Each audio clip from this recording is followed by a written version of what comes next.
మనతో కొనగాల మహేష్ గారు జాయిన్ అయ్యారు. డాక్టర్ కొనగాల మహేష్ గారు నమస్కారం.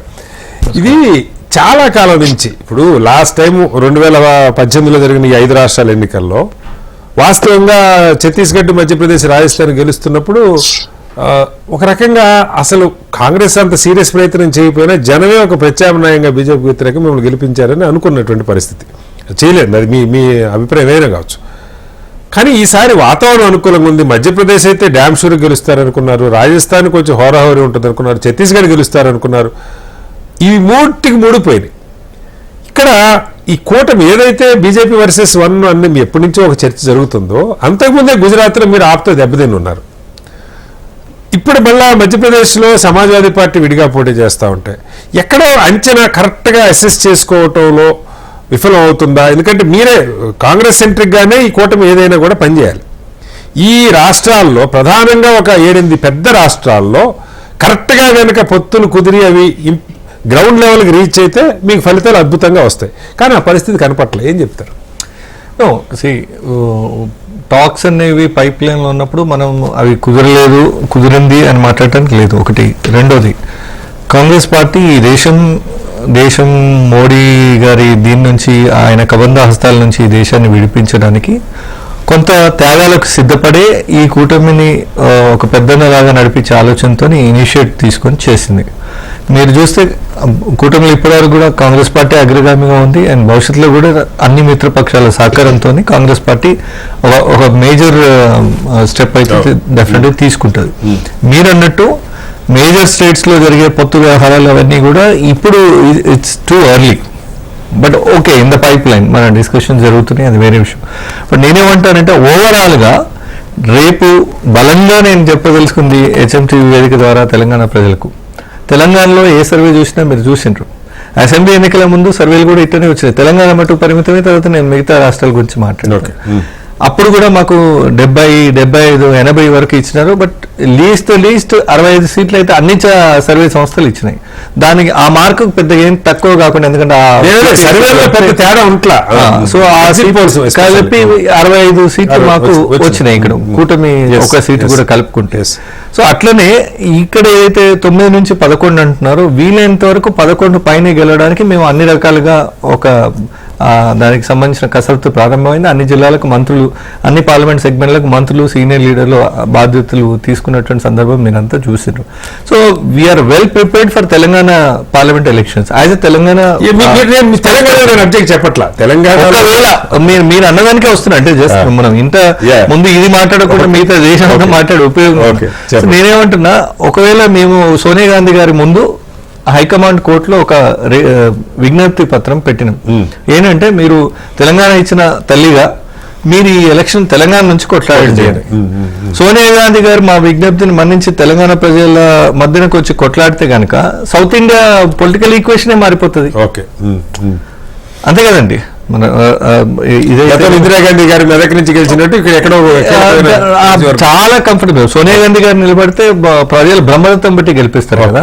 సో అట్లాంటి పరిస్థితి కానీ వస్తే సౌత్ ఇండియా ఈక్వేషన్సే మారిపోతాయి. ఇంకా నేనేమంటున్నా, మనం ఎక్కడున్నాము ఇప్పుడు, ఈ అగ్రనేతలు ఎక్కడెక్కడ పోటీ చేస్తారనే దాంట్లోనే ఇంకా ఆగి ఉన్నాము. ఒకవేళ మోడీ గారిని వారణాసిలో ప్రియాంక గాంధీ గారిని ప్రపోజ్ చేసినారు. ఎవరు? ఇండియా కూటమిలో ప్రధాన సభ్యురాలు బెంగాల్ ముఖ్యమంత్రి మమతా బెనర్జీ గారు.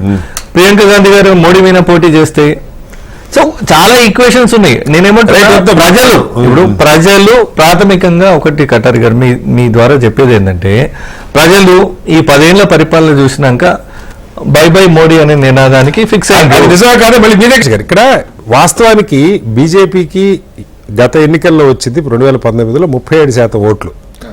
63% ఓట్లు మోడీ గారు కావాలని అప్పుడు కూడా కోరుకోలే. కానీ మీ సీట్లు 50కి పరిమితమైన పాయింట్. అది యూపీ తీసుకోండి, పెద్ద రాష్ట్రం. ఒక ఎగ్జాంపుల్ చెప్తాను. బీఎస్పీకి కేవలం 3% ఓట్లే ఉన్నాయి అక్కడ. కానీ దాని ప్రభావం 25 పార్లమెంట్ నియోజకవర్గాల మీద పడతాం. సో ఇవి మనందరికీ అంకెలు జాతీయ స్థాయిలో మీ దగ్గర ఉంటాయి. కానీ ఎందుకు ఈ పొత్తులు, ఇందాక నరసింహారెడ్డి గారు చెప్పినట్టుగా ఒక 50 సీట్లు తక్కువ పోటీ చేసినా మీరు బలంగా ఫోకస్ చేసుకోవడానికి, కానీ ఇక్కడ మీరు ఒక సీట్ ఇచ్చారు సిపిఐకి, వాళ్ళు గెలవగలిగారు. రేపు పార్లమెంట్ కూడా కలిసి చేస్తామని వాళ్ళ ప్రకటన చూశాను కాంగ్రెస్ నుంచి, సిపిఐతో కలిసి చేస్తామని. ఇక్కడ సిపిఎంని కలుపుకోలేకపోయారు. నేను ఒక చిన్న ఎగ్జాంపుల్ చెప్తాను. కారణాలు ఏమన్నా కానీ జాతీయ స్థాయిలో టైం తక్కువ ఉంది. రాహుల్ గాంధీ గారు మళ్ళీ భారత్ జోడో యాత్ర వెళ్తారంటున్నారు.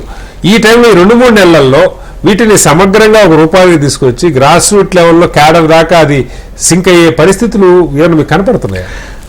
ఆ ప్రాసెస్ జరుగుతుంది ఆల్రెడీ. అంటే అన్ని ప్రాసెస్లు మీడియా ముందు లైవ్ టెలికాస్ట్ పెట్టి జరగవు కదండి. నేనేమంటున్నా, పార్టీలో కొంతమంది పెద్దలకి ఆ జాబ్ అప్పచెప్పడం జరిగింది. Chidambaram garu manifesto with consultation with all allies, మా పార్టీతో పాటుగా ఇండియా కూటమి అలైస్ కూడా కలుపుకొని ఒక సమీక్ష జరిపి దాన్ని మేనిఫెస్టో తీసుకొస్తారు. మిగతా సీనియర్ నాయకులు కొన్ని బాధ్యతలు తీసుకున్నారు. సో పొత్తుల విషయానికి వస్తే ఆ టాక్స్ ఉన్నప్పుడు మనం ఇక్కడ ఇంత కాంప్రమైజ్ అవుతామో అక్కడ అంత కాంప్రమైజ్ అవుతామో అని చెప్పడానికి లేదు. మీరు అన్నట్టు బీజేపీ కాకుండా బీజేపీకి పరోక్ష మిత్రపక్షాలు కొన్ని ఉన్నాయి. వారు ఇందాక నర్సిరెడ్డి అన్న వాళ్ళు ఎవరైతే హార్డ్ కోర్ హిందూ భావజాలంతో ఉండే పార్టీలు, శివసేన సగము అంటే హాఫ్ చీలిక భాగము, శివసేన అటుపోవడము, తర్వాత అకాలీదళ పోవడం, ఇట్లా కొంత ఉన్నా పరోక్షంగా ఇప్పుడు బీఎస్పీ మీరు అన్నట్టు మాకు ఖచ్చితంగా బీఎస్పీ థ్రెట్ అయింది. మేము ఓడిపోవడానికి యూపీలో ఎంఐఎం ను కూడా మీరు మర్చిపోతున్నారు. ఎంఐఎం పోటీ చేసిన దగ్గర కూడా మేము 500,000 ఓట్లతో చాలా ఓట్లు చేసుకుపోయాం. బీహార్ లో ప్రభుత్వాలు మారిపోయే పరిస్థితికి వచ్చింది, మీరు చూసారు. సో ఆ రకంగా ఎంఐఎం, బీఎస్పీ ఇట్లా కొన్ని పార్టీలు పరోక్షంగా బీజేపీకి దూరం నుంచో ప్రత్యక్షంగా వాళ్ళతో అలే కాకపోయినా పరోక్షంగా మద్దతు 2 పార్టీలు మనం చూస్తాం. వాళ్ళు ఎవరు గెలిచినా అంతే కదా, ఇటు వచ్చినా అటు వచ్చినా ఎటైనా మనోళ్ళే అన్నట్టు ఇద్దరిని ఒక 2 చేతులతో బట్టి కంట్రోల్ చేస్తున్నారు. ఎటు వచ్చి ఏపీలో నష్టపోయింది ప్రజలే, పార్టీలు కాదు. పార్టీలు ఒకసారి పవర్లో ఉన్నారు, ఇంకోసారి పవర్ ఉన్నారు. ఇద్దరి తలకాయ ఆయన చేతిలో ఉంది, జుట్టు ఆయన చేతిలో.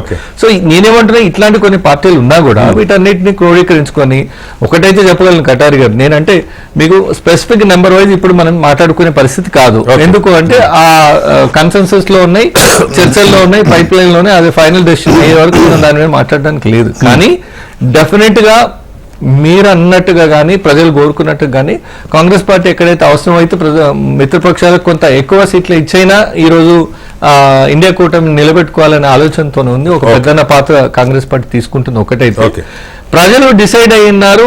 అక్కడ ఇంకా పార్టీలు, పొత్తులు ఇవేవి కూడా పెద్ద ప్రభావం చూపని మనకి రీసెంట్ ఎలక్షన్స్ ప్రూవ్ అయినాయి. ఇంకా అనేక ఎలక్షన్స్ తెలంగాణలో ఒకలాగా ప్రూవ్ అయినాయి, మీరు అధికారంలో ఉన్న రాష్ట్రాలు ఇంకొకలాగా ప్రూవ్ అయినాయి. నేను అదే అంటున్నాను, చూసుకోండి. లేదు ఇప్పుడు అట్లా అంటే మరి అప్పుడు మేము గెలిచి మళ్ళీ పార్లమెంట్ ఎలక్షన్స్ లో మేము గెలవలేదు. ఎగ్జాక్ట్లీ అదే రాజస్థాన్, అదే మధ్యప్రదేశ్, అదే ఛత్తీస్గఢ్ మేము గెలిచినాం. తెలంగాణ ఓడిపోయినాం అప్పుడు. ఆ 3 రాష్ట్రాల్లో పార్లమెంట్ ఎలక్షన్స్ పరిస్థితి ఎట్లుందో చూసింది కదా, మాకు రాలేదు, బీజేపీ. ఇప్పుడు రివర్స్ అవుతుంది అనుకుందాము. అయ్యో ఇంత మంచి పరిపాలన చేసిన ఎట్లా వాళ్ళది ఇంకో వాళ్ళ ప్రోగ్రెస్ కార్డు పట్టుకునే పోవాలి కదా. ఆయా రాష్ట్రాల్లో పరిపాలన చేపట్టిన కొత్త బీజేపీ ప్రభుత్వాలు ఈ 200 రోజుల్లో దగ్గర 200-3-4 నెలల్లో ఎంత పని చేసినామని చెప్పండి, వాళ్ళు ప్రజల దగ్గర పోయే పరిస్థితి లేదు. అది చూపించిన తర్వాత పర్ఫార్మెన్స్ ఏందో ప్రజలు డిసైడ్ చేస్తారు.